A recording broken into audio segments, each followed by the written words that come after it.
Alright, so I'm going to start from the top down. Basically, we're going to take off this. We're going to take off this, which is for the sway bar link. That's going to then allow me to twist this around and pop off the spring and unscrew it. We are also going to remove this electrical connector. It's got two 10mm back here, a nut and a bolt. That's going to come off. Then we're going to take off the two cables that are here. This latch pops off, two cables come out. We're going to take off the caliper, and I'm going to hang it over here on this. I already put a tie wrap here just to kind of hang it from. I'll put a bucket down here also, kind of rest it on the bucket. And then we're also going to remove the 6 Allens back there, and that's going to pop right off, and there's no splines or anything to worry about, so it's pretty simple.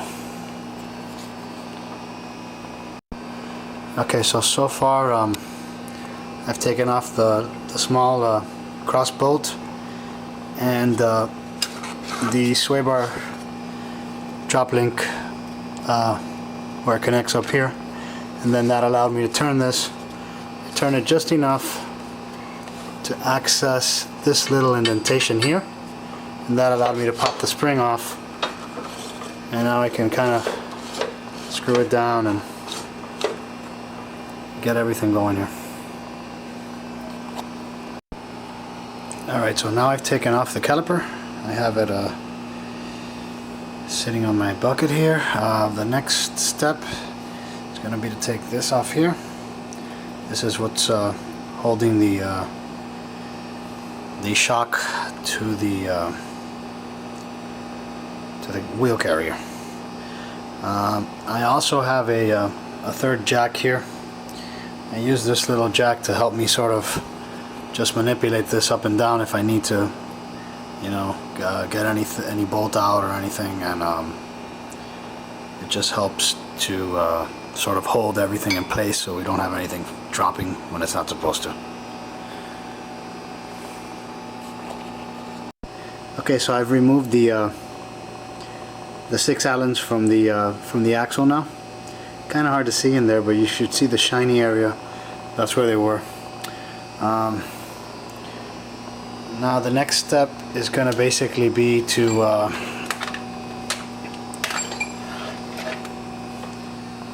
remove the bolt and nut that are holding the shock to the wheel carrier. Then everything's going to start to, you know, come loose, so I can then drop the whole carrier down and start manipulating the shock out. Obviously, once I do this, I'm going to also go ahead up top and take off the 3 nuts that are holding the top of the shock.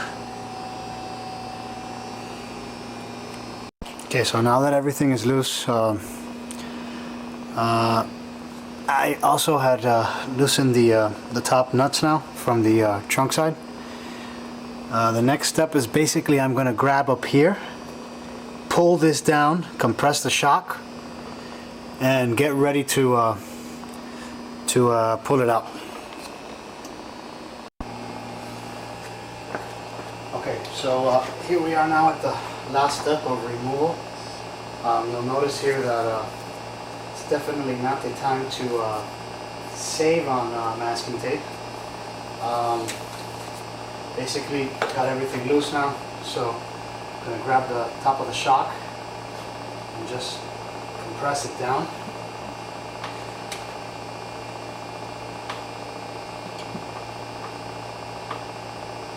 Then I'll swing it out.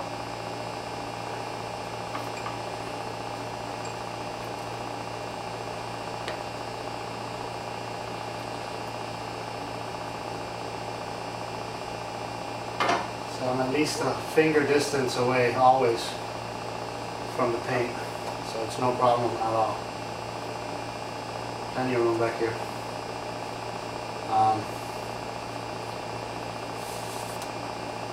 So we're good to go. No contact whatsoever. Okay.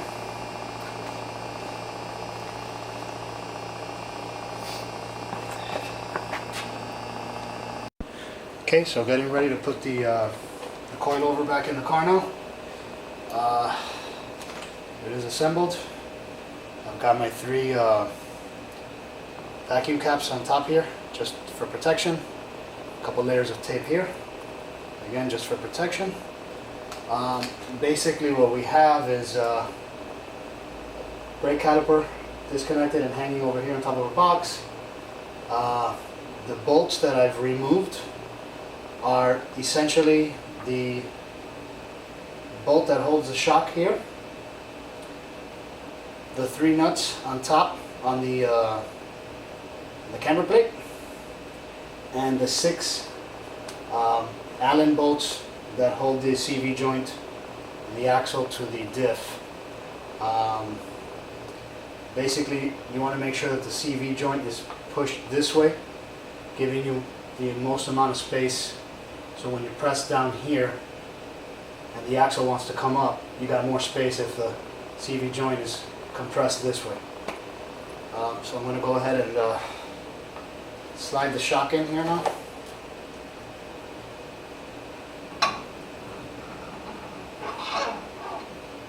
Plenty of room here now. Then I marked off here basically where we're going to be going in here. Make sure there's nothing stopping you under here.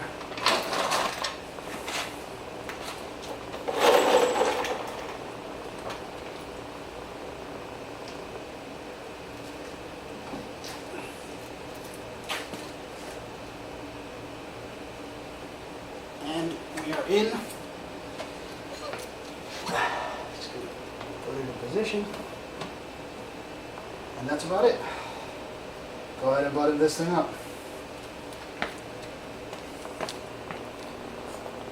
Okay, now that it's inside, you can see my little vacuum caps, how they come in handy, because now, you know, it's not marring up anything or anything like that. Brake caliper is ready to be popped back on. There's the axle. Basically, that the CV joint part has to be kind of pushed away from the diff to give you the space you need for this axle not to go up and collide and give you the angle that you need to get the coilover in. That's about it. Now I'm going to button it up.